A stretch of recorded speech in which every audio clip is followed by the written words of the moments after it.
우리가 마태복음, 마가복음, 누가복음, 요한복음을 사복음서라고 그러죠.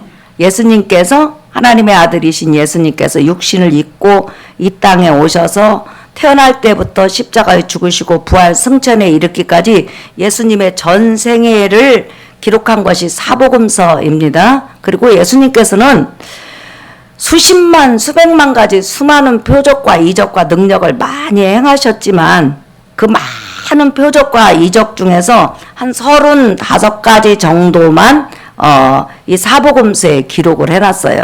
그런데 오늘 읽은 이 본문 말씀이 왜 중요하냐면 예수님께서 행하신 수많은 표적과 이적 중에서 35가지만 마태복음, 마가복음, 누가복음, 요한복음에 기록되어 있다고 그러죠. 그래서 어떤 표적은 마태복음하고 마가복음에 기록되어 있고 어떤 표적은 마태복음하고 요한복음에만 기록되어 있고 또 어떤 표적들은 그냥 마태복음이나 마가복음이나 누가복음 따로따로 이렇게 한두 번씩 기록된 게 전부예요. 그런데 오늘 읽었던 이 본문 말씀의 내용은 마태복음, 마가복음, 누가복음, 요한복음 사복음서에 동일하게 기록이 되어 있다는 거예요. 유일한 표적이에요. 다른 것들은 마태복음, 마가복음, 누가복음으로 끝난다든지 마태복음, 마가복음, 요한복음으로 이렇게 끝나는데 이것을 4번이나 강조했다는 것은 무지무지하게 중요한 거죠. 한 번 강조한 것도 중요해요. 그러면 한 번보다 더 강조한 것이 2번이죠. 2번보다 더 강조한 것이 3번. 그러면 3번보다 강조한 것이 더 많은 것이 4번이죠. 5번은 더 강조할 수 있느냐? 5번은 강조할 수가 없어요. 복음서가 4개밖에 없으니까. 그래서 오늘 우리가 읽은 본문 말씀의 내용은 유일하게 사복음서 마태, 마가, 누가, 요한복음에 모두 기록되어 있는 유일한 사건이다. 그러니까 그 정도로 중요하다. 이것을 우리가 볼 수가 있죠. 우리 예수님께서는 갈릴리 지역을 중심으로 해서 또한 갈릴리 지역뿐만 아니라 이스라엘 전역을 중심으로 해서 하나님의 말씀과 천국 복음과 수많은 표적과 이적을 행하셨습니다. 근데 어느 날 갈릴리 지역을 중심으로 해서 복음을 전하는데 제자들을 미리미리 파견을 해서 하나님이 보내신 메시아가 오셨다는 것 또한 하나님의 은혜가 나타나고 있다는 것을 전하게 하셨어요. 그래서 수많은 사람들이 예수님이 있는 곳으로 몰려들기 시작한 거예요. 그런데 문제는 너무 많은 사람이 몰려들다 보니까 밥 먹을 시간이 없는 거예요. 아침부터 그냥 계속 말씀 가르치고 병든 자 치료하고 또 천국 복음 전파하시고 이러다 보니까 예수님도 식사를 못 하셨고 제자들도 못 하신 거예요. 그냥 그런 날이 그냥 허다하죠. 그래서 예수님은 이렇게 제자들을 보니까 너무 배고파하는 것 같아요. 육이니까. 그래서 예수님께서 우리가 지금 밥도 못 먹고 배도 고프고 그러니까 사람들이 없는 곳으로 가가지고 그곳에서 쉬면서 좀 식사 좀 하자. 이렇게 해가지고 예수님이 계셨던 곳에서 배 타고 가신 곳이 있어요. 그것이 어디냐면 여러분 벳세다 광야예요. 여러분 지도를 보시면 성경에 나타나는 벳세다는 2군데가 있어요. 그러니까 벳세다가 한 군데만 있는 게 아니라 가버나움 옆에 벳세다가 있죠. 그죠? 그 다음에 저 건너편에 벳세다 있죠. 그러면 예수님은 저 가버나움 옆에 벳세다하고 가버나움 그 근방에서 가버나움 그 근방에서 복음을 증거하시다가 너무 사람이 많고 밥 먹을 시간이 없으니까 배를 타고 어디로 갔다? 건너편 벳세다로 갔다는 거죠. 이렇게 쭉 옳지 이렇게 갔죠. 가서 그 벳세다까지 가면 동네 사람이 많어. 그게 동네라는 거죠. 그러니까 그 동네를 벗어나서 사람이 살지 않는 곳으로 산속 깊이 광야 깊은 곳으로 들어갔는데 그것이 바로 벳세다 광야예요. 그래서 이제 그곳으로 배 타고 가는데 문제는 뭐냐면 모든 사람이 전국에서 예수님이 있는 갈릴리 쪽으로 몰려오다 보니까 예수님의 일거수일투족을 쳐다보고 있는 거예요. 계속 눈여겨보고 있는 거예요. 그러다 보니까 예수님께서 표적과 이적과 말씀을 증거하고는 갑자기 배를 타시는 거예요. 그러니까 말씀을 듣고 병고침을 받았던 많은 사람들이 아직까지도 예수님의 은혜를 체험하고 싶은 거예요. 근데 예수님이 배 타고 가네. 그러니까 가만히 보고 있으니까 예수님의 가는 방향이 어느 정도 정해져 있잖아요. 보니까 벳세다 마을 쪽으로 가는 거예요. 반대쪽 벳세다 마을 쪽으로. 그러니까 사람들이 여러분 갑자기 죽기 살기로 따라가는 거예요. 여기서 보면 달려갔다 이렇게 나와 있어요. 여러분 한번 보실래요? 자, 32절 보세요. 마가복음 6장 32절. 이에 배를 타고 따로 한적한 곳에 갈새. 시작. 그들이 가는 것을 보고 많은 사람이 그들인 줄을 안지라. 모든 고을로부터 도보로 그곳에 달려와 그들보다 먼저 갔더라. 예, 그러니까 예수님이 딱 몸을 움직이자마자 예수님의 제자들하고 배를 타자마자 우리 감 잡았다. 예수님이 어디 정도로 가실 것이다. 이게 감이 온 거예요. 그래가지고는 그냥 그 예수님이 가려고 하는 그 방향으로 사람들이 막 뛰어가고 달려가고 그냥 걸어가고 애들 끌고 가는데 어마어마한 숫자가 따라가는 거예요. 진풍경이죠.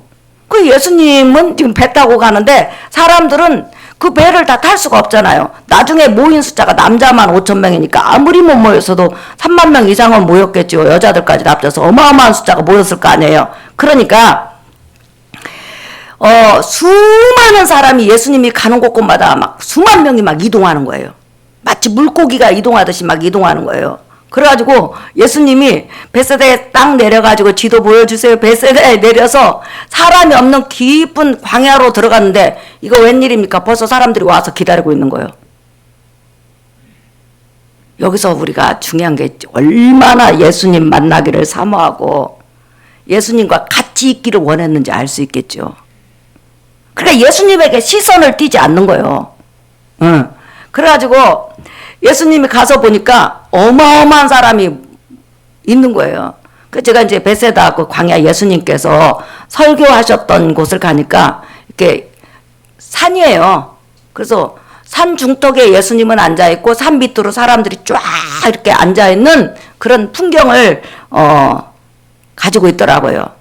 지금은 그곳에 교회가 뭐 이렇게 기념교회로 지어졌지만 그 당시 예수님 당시에는 사람이 살지 않는 짐승들이 우글거리는 그런 산속이었다. 광야였다. 그렇게 이제 우리는 볼 수가 있죠. 그래서 예수님께서 가서 보니까 예수님보다 미리 어마어마한 무리가 왔는데 온 동네에서 다 온 거예요. 그때 이제 우리 예수님 한번 보실래요? 34절 읽어볼까요? 시작. 큰 무리를 보시고 그 목자 없는 양 같음으로 인하여 불쌍히 여기사 이에 여러 가지로 가르치시더라. 다시 한번 마가복음 6장 34절 읽어볼게요. 시작. 예수께서 나오사 큰 무리를 보시고 그 목자 없는 양 같음으로 인하여 불쌍히 여기사 이에 여러 가지로 가르치시더라. 예. 예수님께서 이렇게 산 중턱에 딱 와서 내려다 보시니까 수만 명이 분명히 예수님이 어디 간다고 하지도 않았거든요. 근데 다 몰려와서 앉아 있는 거예요. 그 예수님이 이렇게 내려다 보니까 가슴이 미어지는 거예요. 여기서 궁일이라는 것은 심장이 터질 정도로 아프다, 불쌍히 여긴다 이런 뜻이에요. 왜 우리가 마음이 아플 정도로 막 자식이나 누가 불쌍히 여겨질 때가 있잖아요. 그런 심장이 이렇게 내려다 보니까 너무 불쌍한 거예요. 어디 간다고도 안 왔는데 지금 어디 간다고도 하지 않으셨어요? 근데 미리 와 있어. 그러고 나서 예수님만 계속 쳐다보고 있는 거예요. 그러니 여러분 예수님이 얼마나 그 양들이 불쌍하겠어요. 오늘 주님을 찾아 나온 양들이 바로 그런 양이라고 나는 여러분이 그런 양이라고 믿습니다.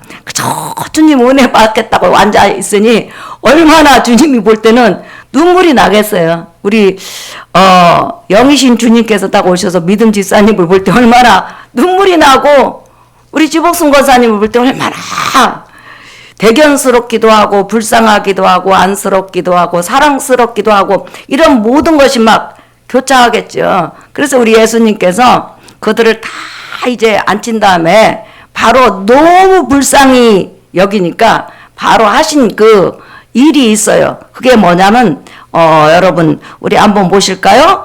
34절 예수께서 나오사 큰 무리를 보시고 그 목자 없는 양 같음으로 인하여 불쌍히 여기사 이에 여러 가지로 가르치시더라 그랬어요. 다시 말하면 예수님께서 다른 이제 복음서에 보면은 예수님께서 일단은 모든 병든 자를 고치기 시작했어요. 아프니까. 예, 마음이 아픈 자든 육체가 아픈 자든 고치기 시작했어요. 그 다음에 두 번째 뭐 했냐? 가르친 거예요. 하나님의 말씀에 대해서 지금까지 들었던 그 모든 잘못된 말씀을 교정시키는 거죠. 예. 그 다음에 천국 복음을 증거해 주는 거죠. 근데 여기서 예수님이 양들을 불쌍히 여긴 이유 중에 가장 큰 이유가 뭐냐면 수만 명의 양들이 예수님 앞에 앉아 있는데 양은 많은데 목자가 없는 거예요. 제대로 된 목자가. 그러면 이스라엘에 그 당시 목자가 없었냐? 여러분 대제사장도 목자예요. 제사장들도 목자예요. 레위인들도 목자예요. 선지자들도 목자예요. 납비들 서기관들도 목자예요. 목자가 널린 게 목자예요. 회당장이 되려면 여러분 장로님이 되셔야 돼요. 그러면 그들은 율법의 정통학교를 나와야 돼. 그러니까 사실상 이스라엘 백성은 문 열고 나가면 목자인 거예요. 근데 중요한 것은 뭐냐면 오늘 유리했다고 그랬어요. 그들은 아무리 말씀을 배우고 설교를 들어도 마음이 유리한 거예요. 방황한다 말이에요. 왜 방황했을까요, 여러분? 서기관이나 바리새인이나 수많은 사람이 설교를 했는데 설교를 들으면 들을수록 이렇게 해야만이 하나님이 너를 사랑한다. 이렇게 해야만이 너는 구원에 이른다. 이런 율법의 의식들을 지켜야만이 거룩해질 수 있다 갖고 계속 하라. 그리고 너는 죄인이다. 너는 하나님 앞에 저주받을 수밖에 없어. 끊임없는 그 말씀 속에서 정죄와 그 다음에 하라는 설교밖에 없는 거예요. 그러니까 육신을 입고 세상에서 살던 양들이 지금 살기 위해서 그 목자들, 하나님이 세운 제사장이나 서기관이나 이런 사람들한테 왔으면 그들에게 정말 살 길을 열어줬어야 된다는 거예요. 우리는 비록 부족하고 연약해도 하나님께서 우리가 살 수 있는 이 제사법을 주셨지 않느냐. 짐승의 피로써 우리는 제사함을 받고 이 짐승의 피로는 나중에 이제 오실 구원의 주가 우리에게 피를 흘려주심으로 말미암아 하늘 속죄소에 자기 피를 뿌림으로 우리를 죄에서 용서하심으로 우리는 정죄당하지 않는다. 심판당하지 않는다. 우리가 부족하고 연약해도 하나님은 여전히 이 백성을 사랑하신다 하면서 그 설교를 통해서 힘을 주고 예수 그리스도를 바라보게 하고 하나님의 궁유를 맛보고 그 다음에 설교를 들었으면 평안이 있어야 되는데 설교만 들으면 죄가 더 많아져. 근데 중요한 것은 해결책을 안 준다는 거예요. 설교만 들으면 자기 자신이 절망스러운 거예요. 미워지는 거예요. 두려워지는 거예요. 근데 문제는 그것으로 끝나는 게 문제라는 거예요. 그렇게 했으면 그래도 너는 죄인 중에 죄인인데 바로 하나님께서 우리에게 구원의 주를 보내주신다고 했으니까 그때까지 우리 정말 짐승의 피를 의지하면서 하나님 앞에 살아가자. 이렇게 가지고 생명으로 이끌어줬어야 된다는 거죠. 그런데 목자들은 많았는데 예수께로 인도하고 생명을 주고 삶의 쉼을 주고 정죄에서 벗어날 수 있는 설교를 하는 목자가 없었다는 거죠. 그러니까 목자의 숫자는 많았는데 양들은 진정한 목자를 못 만난 거예요. 그러니까 설교를 들으면 들을수록 어떻게 된다? 정죄의식이 커진 거예요. 그리고 자기 자신이 미워지는 거예요. 내가 이래도 하나님을 섬겨야 되나? 차라리 안 믿는 게 나아. 이렇게 죄짓고 살 바에. 이런 식으로 끊임없이 정죄하다 보니까 그들은 이 설교를 들어도 힘이 없고 하나님 앞에 나와도 궁유를 맛보지 못하고 가면 갈수록 더 두렵고 떨리고 무섭고 어떻게 해야 될지를 모르겠는 거예요. 그러니까 예수님께서 산에 올라가서 그 수만 명을 이렇게 딱 바라보는 사이에 그 양들을 보니까 가슴이 미어지는 거예요. 가슴에 멍밖에는 없는 거예요. 그런데다 종교 지도자들은 조금이라도 율법을 어기면 바로 정죄해갖고 종교 재판에다 넘겨버리는 거죠. 그래서 예수님은 가장 먼저 하나님이 인간을 얼마나 사랑하시는지, 그리고 자기를 보내사 구원에 이르는 은혜를 주셨는지 그랬죠. 아들을 믿는 자에게는 영생이 있고 아들을 믿지 않는 자에게는 영생이 없다고 하고, 믿는 자는 누구든지 심판을 받지 않는 것이요 영생에 이른다고, 이런 천국 복음을 끊임없이 주신 거예요. 그러니까 양들이 어떻게 할까요? 서기관들하고 자기 종교 지도자들하고 하는 설교 본질이 다른 거예요. 그러니까 여기서 우리가 중요한 게 있어요, 여러분. 예수 그리스도 안에 오면 정죄함이 없어야 돼요. 믿으시면 아멘 합시다. 예. 그래서 그 많은 백성들이 예수님 앞에 왔던 것은 뭐냐면 이상하게 똑같은 하나님의 말씀 같은데 예수님에게는 정죄함이 없고 용서와 긍휼과 사랑이 있는 거예요. 그러니까 안심이 돼. 그런데 종교 지도자들로부터 설교를 들으면 들을수록 죄짐이 무거워지고 정죄가 커지는 거예요. 그러니까 자동적으로 예수님 앞에 설교를 들으려고 이렇게 따라오겠죠. 그래서 하루 종일 병고침 받고 설교를 듣고 또 들었는데 나중에 제자들이 보니까요, 배고파 죽기 직전인 거예요. 도무지 설교를 듣는 양들도 갈 생각을 하지 않고 설교를 하시는 예수님도 끝일 생각을 않는 거예요. 그러니까 제자들이 있다가, 주님, 여기는 빈들이요 광야입니다. 그리고 지금 저물어 가고 있습니다. 이쯤에서 끝낸 다음에 이제 해산을 시킵시다. 그래가지고 돌아가다가 먹을 것을 사 먹고 각자 자기 갈 길로 돌아가게 하십시다. 이렇게 하니까 우리 예수님께서 너희가 먹을 것 주라 그러는 거예요. 그러니까 예수님의 제자들이, 아니 광야에서 우리가 어떻게 먹을 것을 줍니까? 하면서 우리가 먹을 것을 줄 수 없습니다. 이 말을 이제 하는 거죠. 그러자 우리 예수님께서 혹시 이 수만 명의 무리 중에서 먹을 것을 가지고 있는 자가 있는지 알아봐라 해서 예수님 말씀을 듣고 제자들이 먹을 것을 알아보러 갔더니 어린아이가 보리떡 5개와 물고기 2마리가 있는 거예요. 근데 여러분, 그 당시 보리떡은 말 그대로 우리나라 보릿고개를 상상하시면 돼요. 아주 가난한 자들이 먹는 그냥 빵이에요. 그 다음에 물고기 2마리는 여러분 그냥 물고기를 갈릴리 바다 이런 데서 잡아가지고 소금에 절여가지고 완전히 말린 거 있죠. 말려서 좀 굽는다든지 이렇게 가지고 갖고 다니는 거예요. 그래서 그냥 뜯어 먹어요. 저도 갈릴리 물고기라고 해가지고 와서 먹었는데 저는 비린내 나서 못 먹겠더라고요. 어찌나 비린내가 나는지 우리나라 물고기 상상하면 안 돼요. 여러분 막 붕어 같은 거, 잉어 같은 거, 그런 것들 있잖아요. 그런 것들을 소금에 절여갖고 햇빛에 말려. 그래갖고 살짝 구워가지고 그걸 도시락에다 싸갖고 다녀보세요. 맛있을 것 같아요? 맛 별로 없어요. 예. 근데 어린아이가 가지고 있는 보리떡 5개와 물고기 2마리를 딱 주님께 주었더니 주님이 사람들을 전부 다 앉히라고 하는 거예요. 둥그렇게 앉히라고 하더니 이제 여기서 큰 기적이 나타나죠. 41절 한번 보실래요? 읽어볼까요? 시작.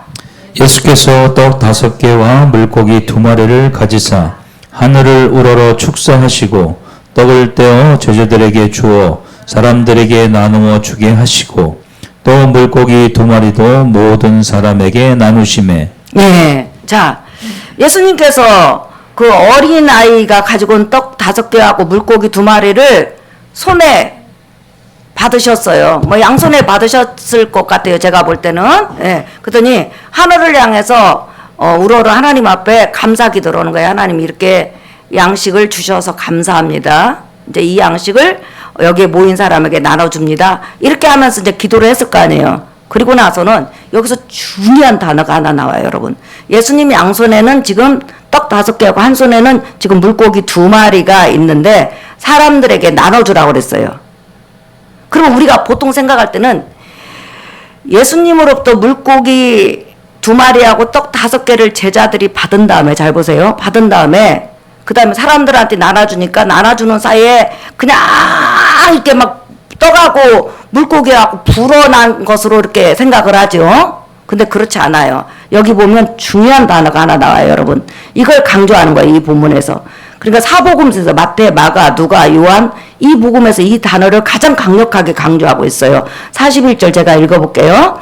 예수께서 떡 5개와 물고기 2마리를 가지사 하늘을 우러러 축사하시고 떡을 떼어 제자들에게 주어 사람들에게 나누어 주게 하시고 그랬어요. 여러분 여기서 떡을 떼어 이렇게 나와있죠. 여기 떡을 떼어 했을 때는 헬라어 미완료 능동태를 썼어요. 이게 무슨 말이냐면 예수님께서 떡하고 물고기를 계속 가지고 있으시면서 그 손에서 끊임없이 불어나는 거예요. 예수님 손에서 불어나는 거예요. 불어나니까 예수님 손에서 불어나면서 예수님께서 이게 올려 있으면서 이 손에 굉장히 쌓여지는 거예요. 쌓여지니까 제자들이 그 손에서 가져가는 거예요. 이해가 가세요? 네. 그래서 여기서 보면 그 사람들이 그 수만 명이 다 배불리 먹을 때까지 예수님의 손이 거두어지지 않았다는 거예요. 이렇게 양손에 보리떡 5개와 물고기 2마리를 들고 있었는데 이제 갖다 떼어다 갖다 두라 그랬는데 그냥 그것을 제자들에게 딱 나눠주는 순간에 그 다음에 제자들이 나눠주는 과정에서 떡하고 이 물고기가 분 것이 아니라 예수님 손에 올려졌던 떡 5개하고 물고기 2마리가 그대로 손에 있는데 끊임없이 불어나는 거예요. 그 손에서. 그러니까 12명의 제자들이 예수님 손에서 계속 갖다 달르는 거예요. 언제까지? 모든 사람이 배불리 먹고 그 다음에 얼마나 배불리 많이 먹었는지 몰라요. 그리고 여러분 그 당시 배고팠으니까 사람들이 싸갖고 갔을까요? 안 갖고 갔을까요?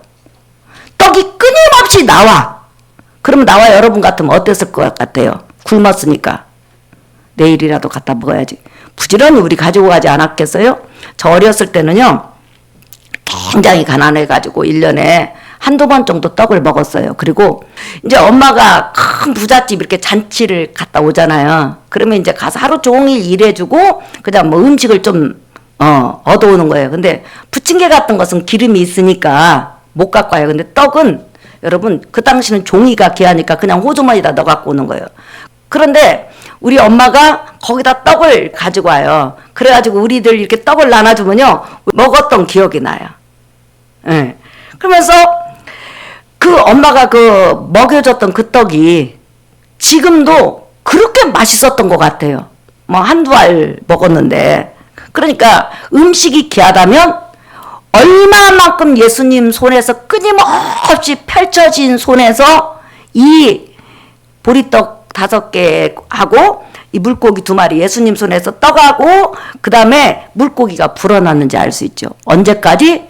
모든 사람이 배불러서 그만 먹을 때까지 예수님의 손은 쥐어지지 않았고 거두어지지 않았고 그대로 펼쳐 있었다는 거예요. 끊임없이. 그러니까 이 백성들이 이 떡을 먹으면서 그걸 본 거예요. 어떻게 저런 일이 있을 수 있지? 계속 예수님 손에서 뭐가 불어나고 있어요 지금? 떡하고 물고기. 그러니까 그들은 그 시간에 수만 명이 직접 눈을 뜨고 본 거예요. 마치 이스라엘 백성이 애굽에서 나와서 홍해 바다를 바라보고 있으니까 눈을 뜨고 있는데 계속 바람이 바다를 가르는데 좌우 물벽으로 딱 만들어 놓을 정도로 계속 물벽을 만드는 거예요. 마찬가지로 이 수만 명이 이렇게 눈을 뜨고 보는 거예요. 어떻게 저런 일이 있을 수 있지? 저렇게 손을 들고 있는데 그 손에서 계속 떡하고 물고기가 계속 불어나지 하면서 그걸 직접 눈으로 체험한 거예요. 그래서 오늘 42절 한번 여러분 보실까요? 시작. 다 배불리 먹고 시작. 남은 떡 조각과 물고기를 12바구니에 차게 거두었으며 떡을 먹은 남자는 5,000명이었더라. 네, 다 배불리 먹고 가져갈 것 가져가고 나머지 12바구니를 차게 아무튼 거두었다 이렇게 말을 하고 있어요. 그러니까 우리가 예수님께서 행하신 수많은 표적 가운데서 유독히 보리떡 5개와 물고기 2마리를 가지고 행하신 이 표적을 통해서 우리에게 2가지를 주께서 지금 설명하려고 하는 거예요. 하나님은 끊임없이 하나님의 양들을 불쌍히 여기신다는 거. 그 하나님 앞에 살라고 오는 양들, 예배라는 것이 살라고 오는 거거든요. 살라고 오는 양들에게 끊임없이 은혜를 베풀어 주신다는 거. 믿으시면 아멘 하세요. 오 나의 자비로운 주여, 나의 몸과 영혼을 시작 주님 은혜로 다 채워 주소서. 예. 그러니까 우리가 예배 나올 때 주님을 무서워해서는 안 돼요. 주님은 궁율의 주님이시고 은혜의 주님이세요. 다 이렇게 손 벌리고 펼치신다는 거. 그 다음에 2번째는 모든 백성이 영적으로 육적으로 이 세상에 살아가는 동안에 주님의 손은 절대로 지어지지 않고 펼쳐 있다는 거. 다시 말하면 끊임없이 하나님의 양들을 향해서 능력을 베푸신다는 거예요.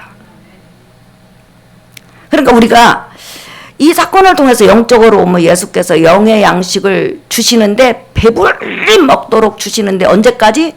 먹고 싶은 만큼 주시는 거예요. 그래서 여러분이 천국 갈 때까지 여러분 영혼은 배부르게 되어 있어요. 왜? 주님의 손이 닫아지지가 않는다니까? 오므라지지가 않아. 항상 여러분에게 영적인 양식 주려고 펼쳐져 있어. 믿으시면 아멘 합시다. 그뿐만 아니라 육적인 것도 그렇게 주시고 은혜 주시려고 주님의 손은 여러분을 향해서 항상 들려져 있고 펼쳐져 있는 거예요. 그러니 우리가 이 세상 살아가면서 얼마나 든든하냐는 거예요. 나를 향해서 하나님의 손이 펴져 있다는 거. 왜? 펴져 있다는 것은 은혜를 베풀려고 하는 거거든요. 그런데 그 주님이 한량없이 나를 불쌍히 여긴다는 거. 자, 오늘 설교 결론이에요. 이렇게 우리 주님은 끊임없이 여러분 영혼을 만족시키고 여러분 영혼을 부유하게 할 뿐만 아니라 끊임없이 그 베세다 광야에서 끊임없이 그 손에서 떡을 만들어내고 물고기를 만들어낸 것처럼 여러분 삶 속에 이적과 능력과 은혜를 베풀어 주실 거예요. 그렇기 때문에 그 사실을 믿고 나를 향해서 펼쳐져 있는 궁율의 손, 능력의 손, 은혜의 손을 의지하면서 또한 그 은혜를 바라면서 살아가는 여러분 되시기를 예수님 이름으로 축복합니다. 우리 찬양하겠습니다. 우리 복음성가 334장 우리 찬양하겠습니다. 오늘 이 말씀을 여러분 마음에 새기고 어떤 두려운 그런 환경이 와도 주님의 손은 나를 향해서 늘 펼쳐질 것, 또한 주님의 손은 나를 향해서 은혜와 궁율과 능력을 베풀어 주실 것을 믿기 바랍니다. 복음성가 334장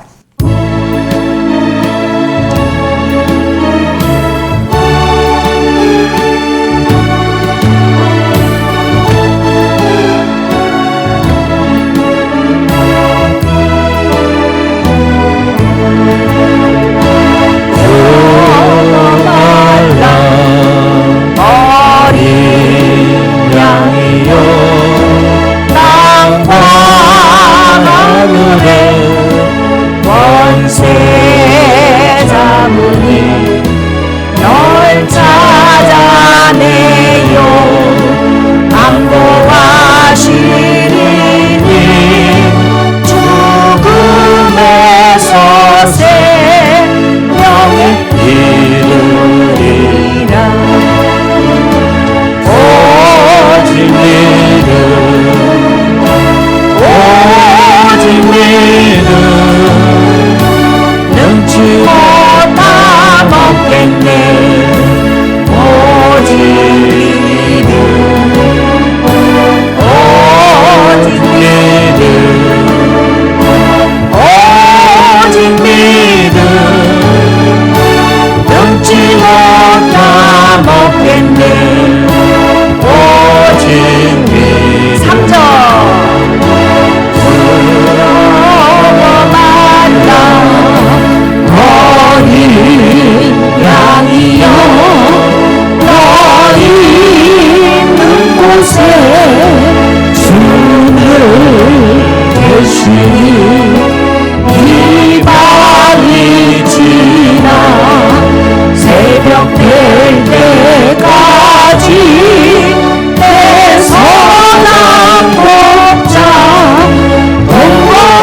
오직 믿음 오직 믿음 웃지 못할 없겠네 오직 믿음 오직 믿음 오직 믿음 웃지 못할 없겠네 오직 믿음. 여러분, 우리는 주님만을 바라보는 어린 양들입니다. 주님 없이는 살 수 없습니다. 산 아래에서 주님만 바라보고 있는 양들을 바라보시면서 주님은 심장이 미어질 정도로 아파하셨고 불쌍히 여기셨고 또한 그들을 정말로 가엾게 여기셨습니다. 그래서 그들을 치료하셨고 그들에게 하나님의 말씀, 생명의 말씀, 구원 얻을 말씀, 정죄에서 벗어날 수 있는 말씀을 주심으로 그들의 영혼을 살려주셨습니다. 그뿐 아니라 주님은 그 능력의 손으로 끝까지 그 양들이 배부를 때까지 그 양들이 충만해질 때까지 그 능력의 손을 오그리지 않았습니다. 닫지 않으셨습니다. 그냥 펼치고 계셨어요. 끊임없이 능력을 베풀어 주셨다는 거죠.